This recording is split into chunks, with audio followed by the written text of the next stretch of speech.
A bebida denominada ayahuasca, também conhecida como roasca, daime, capi, iagé e outros, tem seu uso em contexto ritual como uma prática milenar derivada de grupos indígenas da bacia amazônica.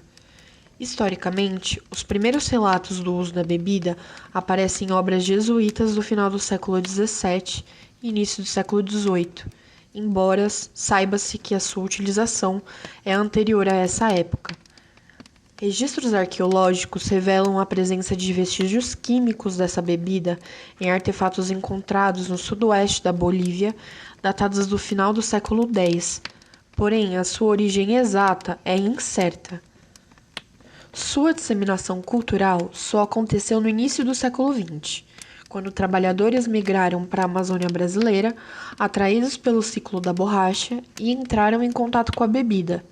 Assim, ela passou a ser utilizada em novos contextos, recebendo influências culturais em seus rituais, incorporando práticas do catolicismo, do espiritismo, de cultos de matriz africana e outras influências externas, atingindo no final da década de 70 outros países da América Latina e do mundo, como Estados Unidos, Espanha, Japão, França, Holanda e outros. No Brasil, as principais religiões ayahuasqueiras são o Santo Daime, a Barquinha e a União do Vegetal. O Santo Daime foi fundado no Acre pelo Raimundo Irineu Serra na década de 30.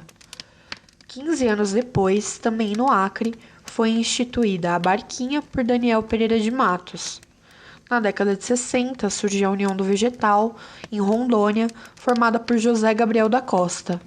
A bebida é preparada pela decocção de duas plantas nativas do Brasil: os caules e as cascas do cipó, conhecido por jagube, capi, mariri e outros, e as folhas do arbusto, conhecido por chacrona ou rainha, que compõem a bebida.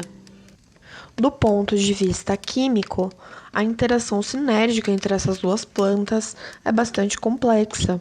Os principais alcaloides presentes na bebida são a NN-dimetiltriptamina, obtida das folhas, e as beta-carbolinas armina, armalina e tetraidoarmina, extraídas do cipó.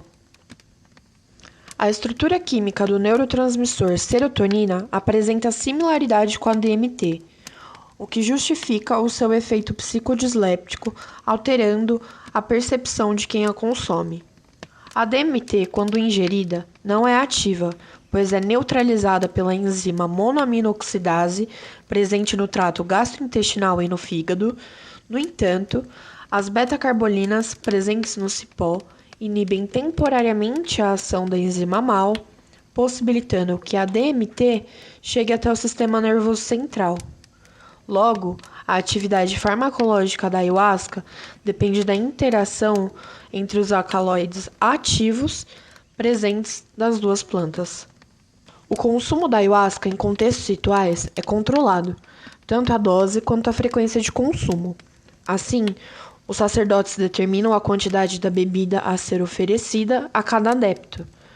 Para isso, eles observam características físicas e psicológicas dos adeptos mediante um preenchimento de um formulário prévio e uma entrevista realizada por um dos sacerdotes.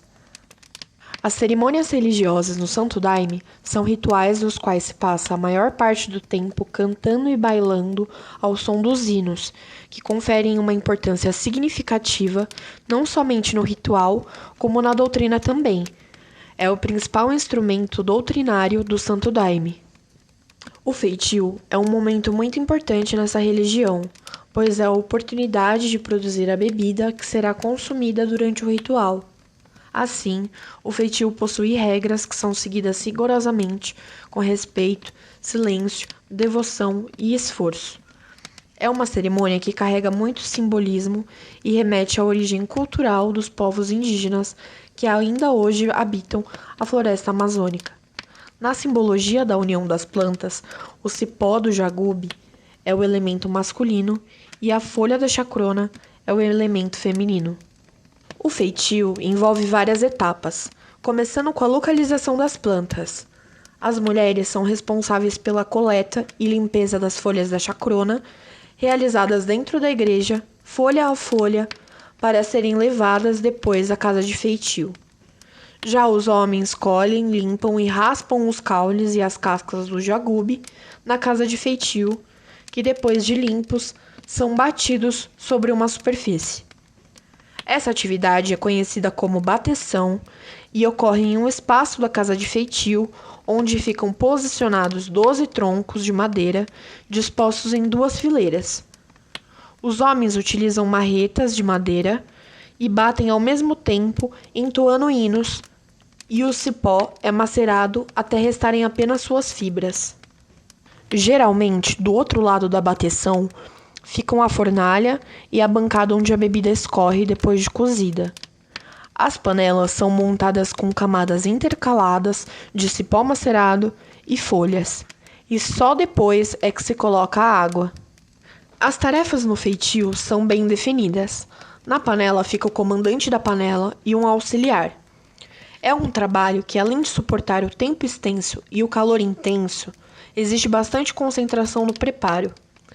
Na parte externa da casa de feitio, as mulheres acompanham o coro das canções cantadas pelos homens e auxiliam nas tarefas de bateção.